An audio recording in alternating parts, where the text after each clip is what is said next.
Hi friends, आज मी तुमच्यासाठी घेऊन आले गुलाबी रंगाची आजची नवरात्रीची खास रेसिपी आणि ती म्हणजे बीट पराठा.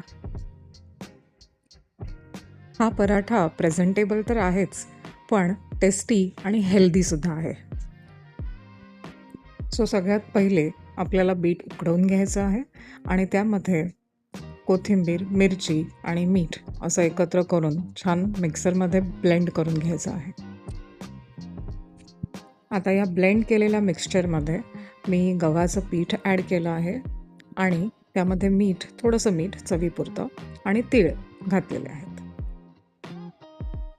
आता हे पराठ्याचा भिजवलेला डो आपल्याला थोडा वेळ बाजूला ठेवायचा आहे आणि त्यानंतर छान मुरला की आपल्याला त्याचे पराठे लाटून घ्यायचे आहेत आणि मस्त त्याला तव्यावर तुपासोबत भाजून घ्यायचे आहेत. अशा प्रकारे खुसखुशीत आणि टेस्टी गरम गरम असे बीटाचे पराठे तयार आहेत.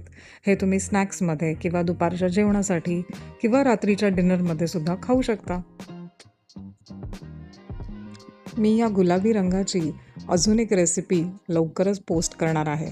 स्टे ट्यून्ड आणि अशाच छान रेसिपीजसाठी माझ्या अकाउंटला नक्की फॉलो करा. बाय.